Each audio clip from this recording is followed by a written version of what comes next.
Hey, Mitch. Hey, Ed. Hey, how you doing? Did you hear all the news from Lucasfilm? Oh, wait a second. Are you talking about the new Howard the Duck 2 movie? No, the other news. Oh, wait a minute. Return to Maniac Mansion? No, the other news. Are you kidding me? They're finally going to do it, Ed. They're going to make Radioland Murders 2, The Revenge of Max Applewhite?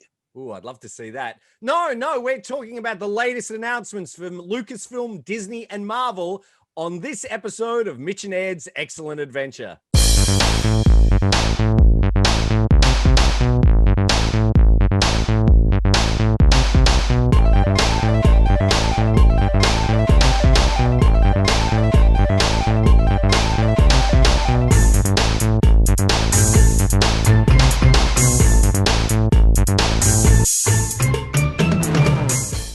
Hi, this is Ed Dollister. This is Mitch Halleck. And welcome to Mitch and Ed's Excellent Adventure. We've got a little short snippet of a show for you today, looking at the latest news that was just dropped from Disney, Marvel, and Lucasfilm. And there's a lot to unpack. But before we begin, thank you to everyone who's subscribed and has been watching our show. How did you know, Mitch, again, about 75% of our viewers haven't subscribed yet? And if they don't stop, I'm going to go to their house and slap them around. Look, it's very easy. All you do is hit the little subscribe button on the bottom and notifications, and you'll know whenever we have breaking news like we're about to do now, or just hit the like button, and that helps us with the YouTube algorithms and make sure that Ed and I will be sipping martinis and waving our toes on the sands of some salty beach anytime soon. So please give generously. That is right. That would be lovely. So make sure you do that. We've got, this is a little bit of a different show. Obviously, you would have seen all over the internets the announcements from Disney, Lucasfilm, and Marvel looking at their new shows that they're going to be coming out in the not too distant future. There was so much news, it was hard to get your head around, Mitch. Oh my God, it was like the carpet bombing of the fan community. I thought one or two of these would be a great thing, but Ed, it was out of control. Why don't we start? We'll do it like this. Why don't you take some of the Star Wars news and I'll take the Marvel news. That's great, because I wasn't fully on top of all the Marvel announcements. I just saw the Star Wars announcements and thought, okay, let's get onto this.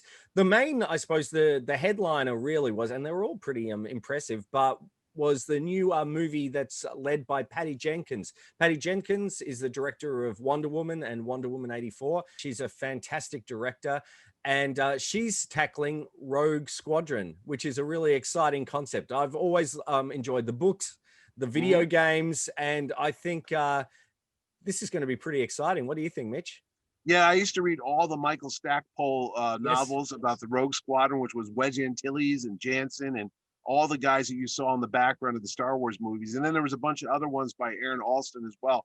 They were action-packed. It was basically like a, I don't know if you want to describe it as a World War II bomber raid squadron type of thing, but that was it was the grunt soldiers. It was the guys that are in the cockpits that were fighting the Empire week to week. And we never really had that. I'd say its closest thing we had was Rogue One, which was more of the commando style. And I imagine this movie is going to be much like Rogue One. Yeah, I think so. Also, as the the director, Patty Jenkins, is the daughter of a fighter pilot. Yeah. So she's got I think quite a good insight. She's a wonderful director as well, and I think this is going to be really quite interesting. I do hope we get to see though Wedge Antilles because Dennis Lawson was criminally underused in the Rise of Skywalker. I mean, if you blink and you miss him. Most people didn't know who it was anyway. They thought it was 3PO, Anthony Daniels. Like, no, I see what you mean. No, it was not. Yeah, it was. So that would be great. We did know about this one for a little while, the Taika Waititi Untitled Project. One thing they were going to say that it's going to be fresh, unexpected, and unique. Yeah, absolutely. Yeah. He's fantastic. I love his work when he did Thor Ragnarok, and I'm a big fan of Jojo Rabbit and all his other stuff too. So yeah. Well, his Hunt for the Wildebeest is fantastic. The movie with Sam Neill. I enjoyed elements of Thor Ragnarok, but I found the humor just was a little bit. I don't know. It didn't work. It didn't work for me. We'll save that for our Thor review show. Let's go on to some of the other stuff. How about Lando?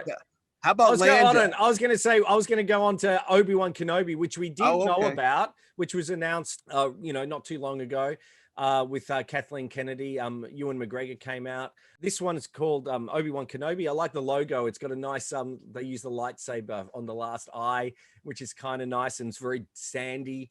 But I suppose the big takeaway was the news that Hayden Christensen is going to be returning as Darth Vader. What do you think of that? I thought that was cool, but odd at the same time, because we just lost David Prowse this week.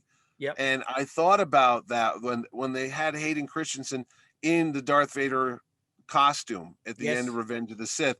And I always knew that he was smaller in stature. I mean, David Prowse was 6'6", and I believe Hayden might be 5'11" or so. So there was always going to be that little height difference, but even the chest and the broadness of the shoulders and stuff, it didn't fill out the same. But now that they're going to have him in the show, I can only imagine that it's going to be kind of like what they do with Tony Stark in Iron Man with Robert Downey Jr. Yes. Where you just see the HUD, the heads up display where you see inside the helmet. So I'm thinking Hayden is probably gonna have his face, because no actor just wants to show up and be masked all the time. They'll probably do some prosthetic makeup on him and show him burnt like he was at the very end of Revenge of the Sith. Yes. But a lot of his facial reactions are gonna be coming from inside the mask, because he can't take the mask off or he'll die, as we found out in Return of the Jedi. So that's all I'm thinking. Hayden's going to be there. He might be in the costume, but I think a lot of that's going to be stuntman work. And I don't think Obi-Wan and Vader are going to really confront each other, because that was the whole premise of Star Wars. They hadn't seen each other in 20 years. Well, that's true. And for all intents and purposes, Obi-Wan Kenobi is, dead. In exile. So, so I think that's probably, I think it's going to be interesting. Maybe it's going to be a bit like Obi-Wan is following Darth Vader's, not career, but rise through the Imperial ranks. Oh, working behind the scenes, you think? Yeah, I don't know. It's gonna be interesting, because I imagine the Obi-Wan show was going to be just set on Tatooine, and that was the end of it. I never thought he was going to go off planet, because he had to stay there and watch Luke grow up. Well, so if they're going to do this, it's going to be interesting. So yeah, and obviously we want to see, because is the voice going to be Hayden Christensen as well, or is it going to be James Earl Jones? With that spoilers about the Mandalorian, obviously we're getting to see Pedro Pascal without his helmet a bit more. Yeah. I wonder if that's in his contract.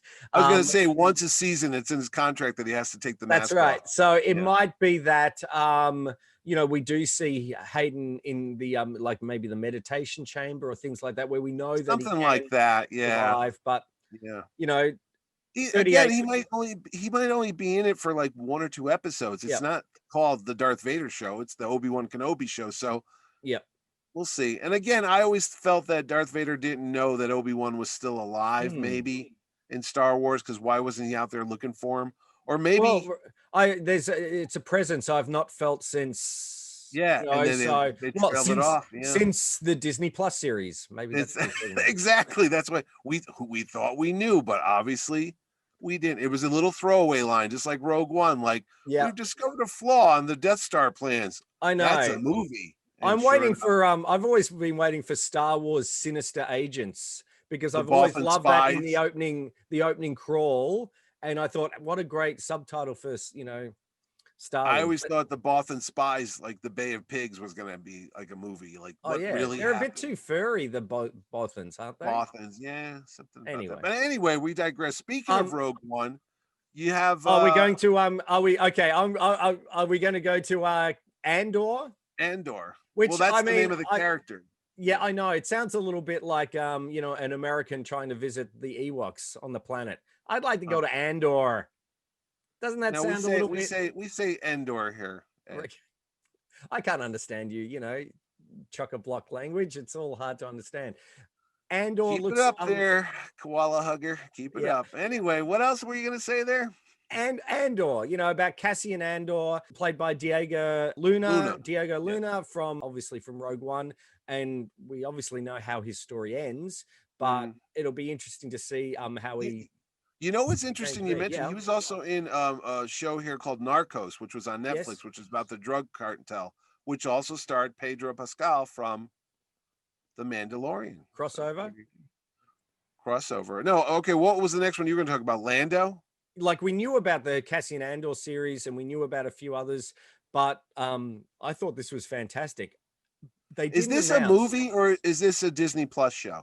I think it's a Disney Plus series, but Oh they didn't say whether it is animated or no, live I think it's action. live action. But why Yeah. wouldn't they announce that Donald Glover? Oh, they didn't? No, they haven't announced. Oh, Donald see, Glover. I thought honestly, I thought it was a backdoor Solo 2. Well, I really that'd thought be this was going to be fantastic. that. I think that would be Yeah. great.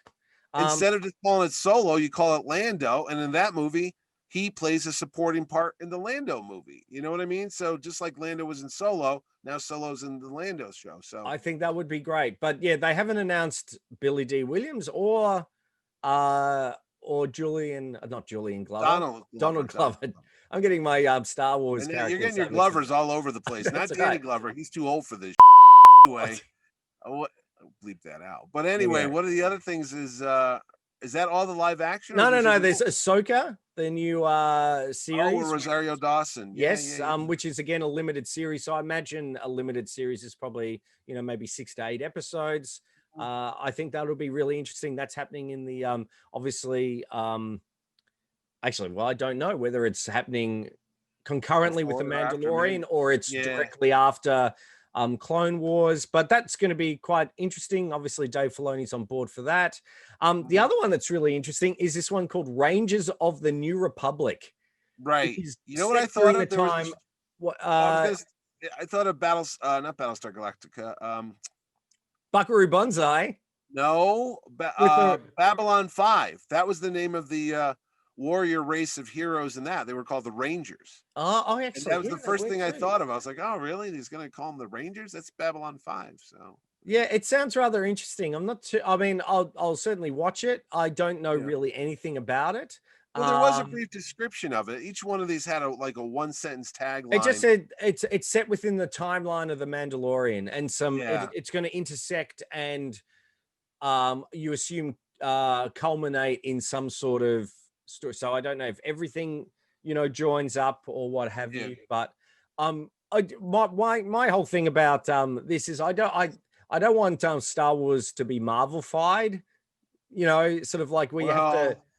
It's on that road. I mean, that's the first thing I thought of when I saw these shows. I was like, I thought they said they weren't going to do this, and then here we are. Yeah. And you know what's odd? There was no mention of that new trilogy of films that Rian Johnson was going to do. None whatsoever. So Rian Johnson. Yeah, I assume that's not happening. It's mothballed, I guess. I thought it was supposed to happen in the next couple of years. But it's mothballed. It's been mothballed here. And then there's the Acolytes, the dark side. The Acolytes. Acolytes. Yeah.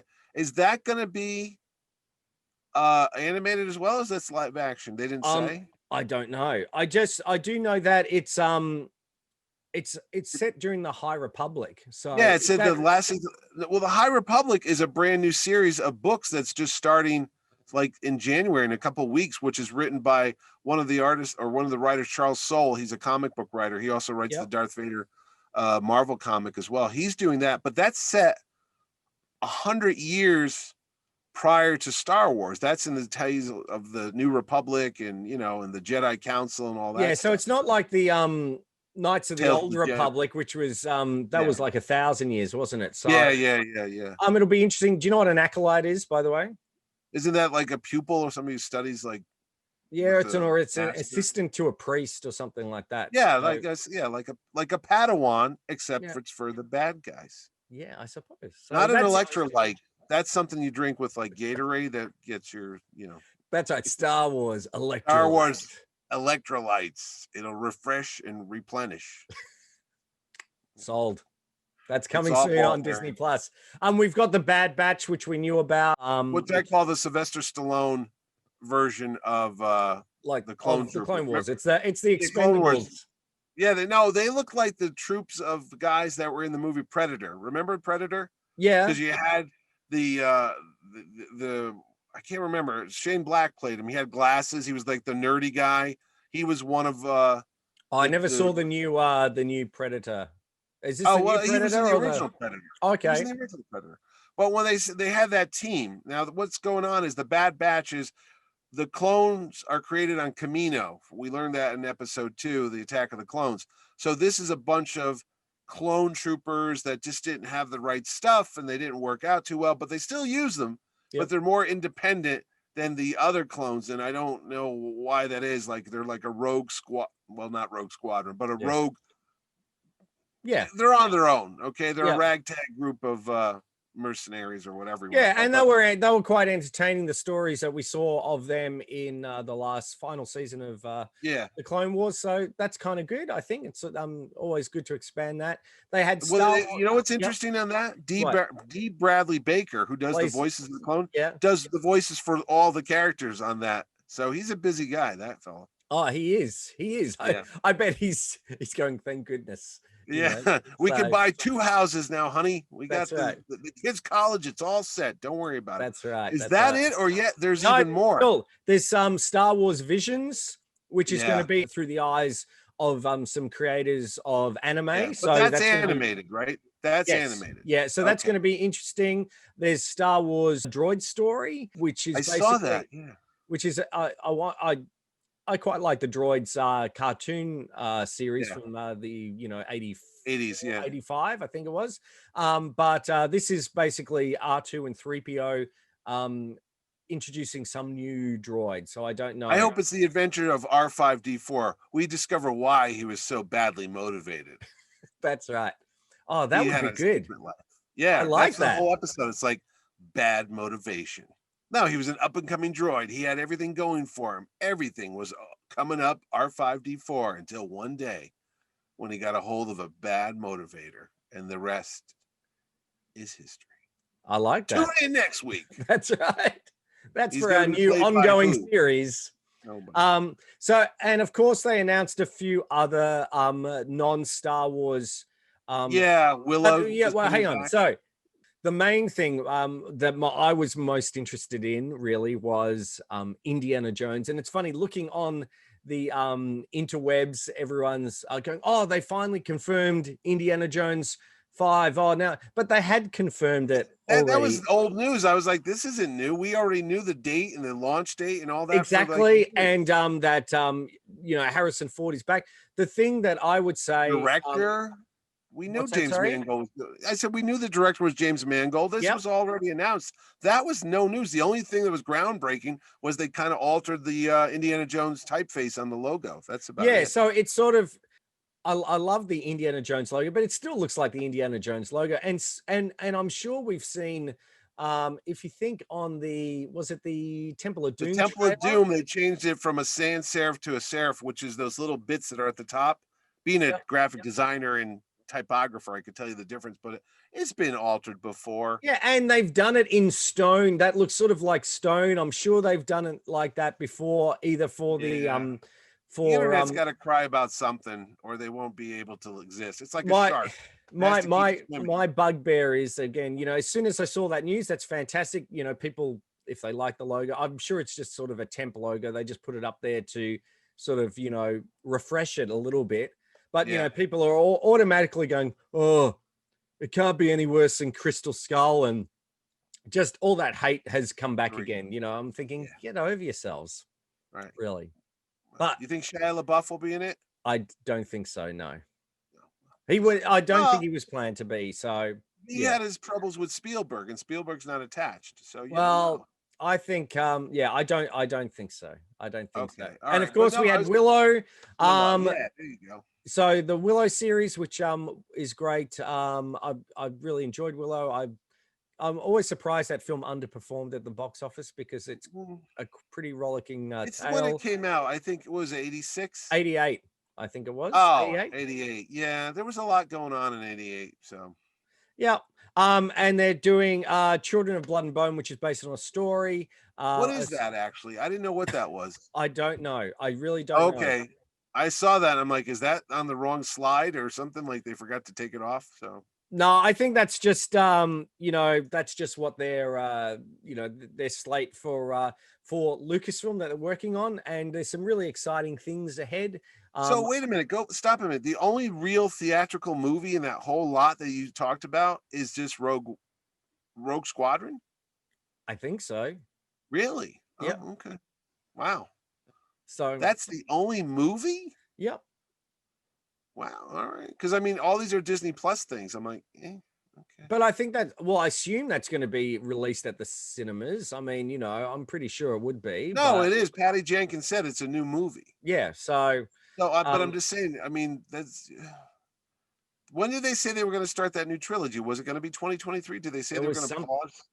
it was something like that. But I've got a feeling that's off the that's Mm. off the table now. So what about from Marvel? Oh, What are- wow. The other side of the coin. Now, Marvel, if you thought there was a lot of carpet bagging, bombing going on there Yep. with Star Wars, Marvel was just crazy. Now, look, Marvel had already announced a lot of the things that they had posted there yesterday. It was kind of regurgitating. There already was an announcement of the following shows: She-Hulk, Moon Knight, Ms. Marvel. There was already planned production. There was, Hawkeye. yeah, was That's actually filming right now in New York. I've seen yes, shots of Haley Stanfield with that as his daughter, I think. his daughter. Yeah. She. But I was becomes going the to new say, did they Hawkeye. announce that She-Hulk was going to be a comedy?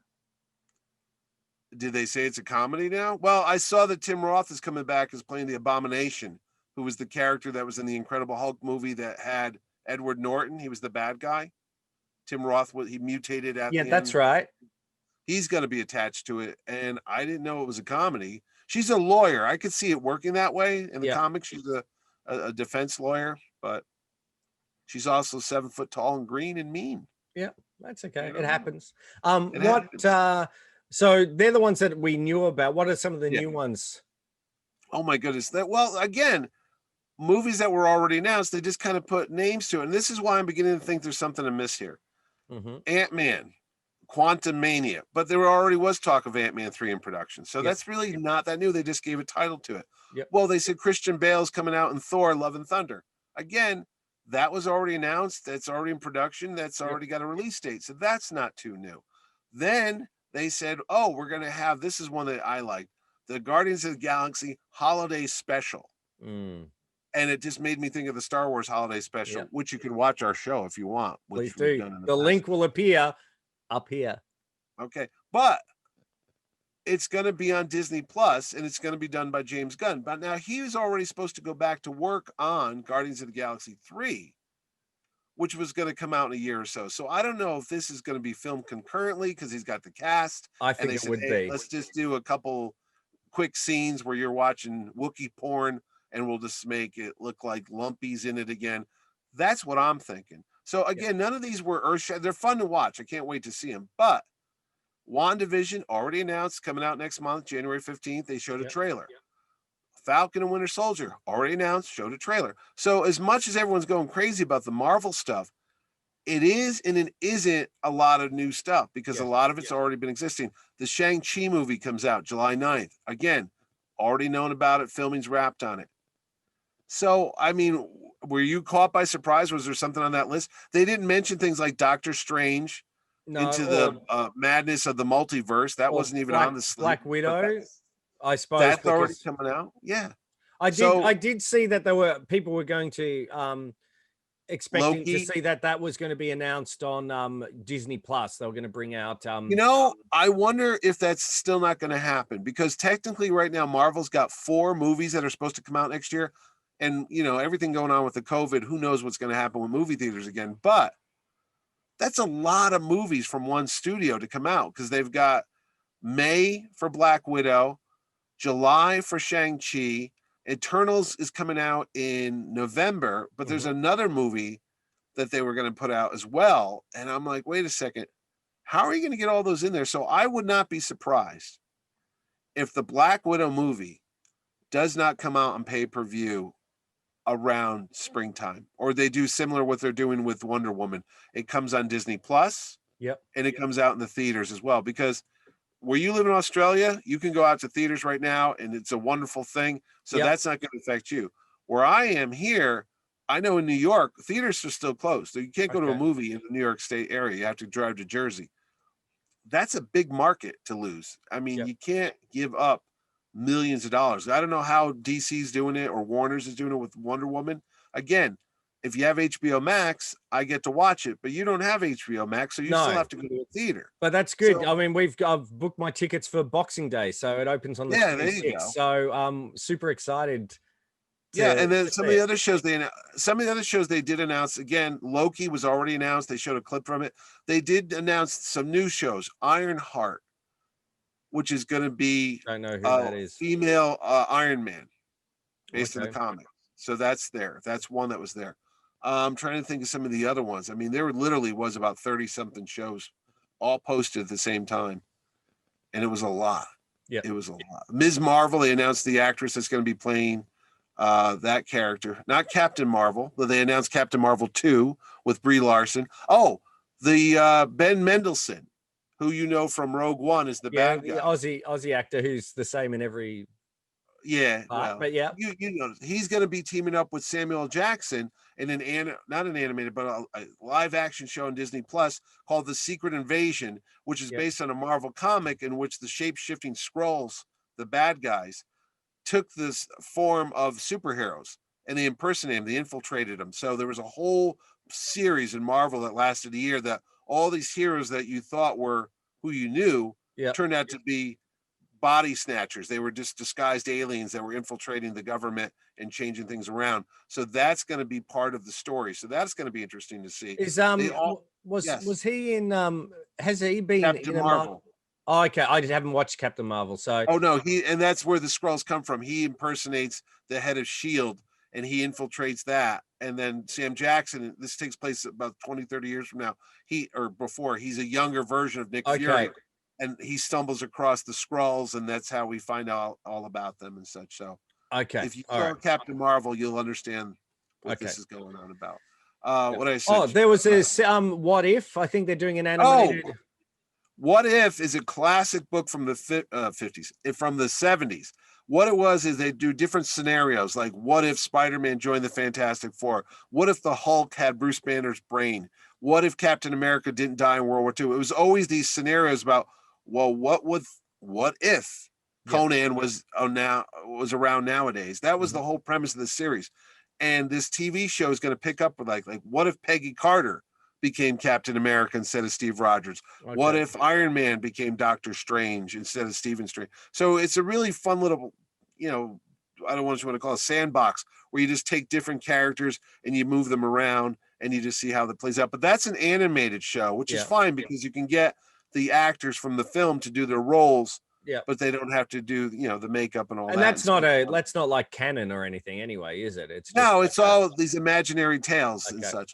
But I realized the biggest news was probably the official Fantastic Four logo showed up. Finally, Marvel Studios is going to take back one of their founding superhero teams, the Fantastic Four, which started it all in 1961 by Stan Lee and Jack Kirby. It's been done 3 times. I know. 5 years ago was the last. Does anyone care? They care because it's never done right. It's always been, the first one was that Roger Corman movie, which was hideous. It never had release date. Then the next one was with Chris Evans and Jessica Alba and Michael Chiklis. That was okay. It was okay. I didn't mind it. It was a fun little movie. It was it seemed like a 90s kitschy superhero movie. And then they had a sequel, The Silver Surfer. Again, not so bad, but it was the Fantastic Four comic book is kind of, I'll equate it to something you understand. Star Wars. If you watch Star Wars and then they followed it up with the holiday special and inferior product, you would be like, well, that's not really Star Wars. It is, but it isn't. It could be better. When they do these watered down versions of the Fantastic Four, it's like, there's these epic stories and characters that are just dying to be told. But the fact is they do this half-assed job with it. And then you go, oh, that's the big deal. It's not. The books are so rich, so beloved. It's just the building block of all the Marvel universe, but it's never been done seriously. It's always been done half-assed, like I said. And it's pathetic. And it's like a gold mine. So if they screw this up, after multiple attempts to do it, then we know it's a cursed project, but I doubt it. It's kind of like Batman. When Batman's done right, you get the Dark Knight or you get the Michael Keaton one. When he's done wrong, you get the George Clooney one. And that's what's been happening with the Fantastic Four. It's been done wrong for multiple years. So hopefully, fingers crossed, we finally get a legit version of that movie. And there was another big one. Oh, they announced that the Black Panther character that was played by the late Chadwick Boseman would not be replaced, that they would just get a different person to become the new Black Panther, and they'll tick up on that story, which is not unheard of because that's what's happened in the comic book. Yeah. It's like the Phantom, it's a lineage, like it's inherited from one generation to another. There's always a Phantom, there's always a Black Panther. I Am Groot, which is going to be a bunch of animated serials with the character Groot. It's going to be on the Disney Plus thing. Yeah. You know, how many different things? It's not like he's going to read Hamlet. I know. I am Groot. I am Groot. I am Groot. That's about it. Thor, Moon Knight, Doctor Strange, Black Widow, Captain Marvel, Shang-Chi, What If, Blade, the Vampire Slayer, he's coming back again. Those movies. Hawkeye, I talked about Miss Marvel. The only one I forgot to mention, I was doing pretty good, I almost got them all, was Armor Wars, which is going to be with Don Cheadle, and that's based on the Iron Man series. They've done 2 of them, where somebody infiltrates the AI inside the Iron Man suits and basically sabotages them and hijacks them. And they were great stories because in the comics, Tony Stark no longer had control of his Iron Man uniforms or his suits. And since his character's gone, they're going to have Don Cheadle, who plays War Machine. He's going to be basically picking it up. And it's a great premise because imagine you have all these, you know, weaponized, destructive Iron Man suits, but they're under the control of the bad guy and you don't know what's going on. And it's kind of like a mystery and an espionage thing. So, and that's it. I mean, that's a big slew of Marvel properties, TV shows, cartoons coming your way. That'll keep you entertained for years to come. Well, it's probably going to take years to come out as well, I suppose. I mean, they're getting pretty good at churning out this stuff pretty quickly. But we've got, you know, there's a lot if you're a Marvel fan and a lot if you're a Star Wars fan coming out on the horizon. And of course, Indiana Jones. 2 years away, which is pretty exciting as well. I like to think of it as a year and a half away, Ed. Yeah, that's good. It's almost 2021 in a couple weeks, and then it's coming out in July of 2022. So it's only a year and a half. Yeah, that's true. That's after you've been locked down for a year with plagues and viruses and stuff, pandemics. What's another year and a half of waiting? You know? That's right. Yeah, that's true. Yeah, and so I forgot to mention, we didn't even talk about the fact that Marvel Studios is not only the producer of Marvel films, then you have Sony, which has all the Spider-Man franchises, and they've got some other films there like Morbius, the Vampire Hunter, or the Living Vampire, and Venom 2. There's going to be so much of this stuff. Just when you think it's saturated and you can't get any more, here comes the next wave. That's right. That's right. But that's good. That's the kind of next wave we want, you know, so that's kind of cool. All that content. We'll keep you obviously up to date, and we'll have a look at all these different shows as they come out. Of course, we're still going to be looking at our fantastic retro pop culture TV, movies, and collectibles. Hope you enjoyed this little quick snapshot at the new series that are coming out, but we'll see you next time. This is Ed Dollister. And this is Mitch Halleck. And thanks for watching Mitch and Ed's Excellent Adventure.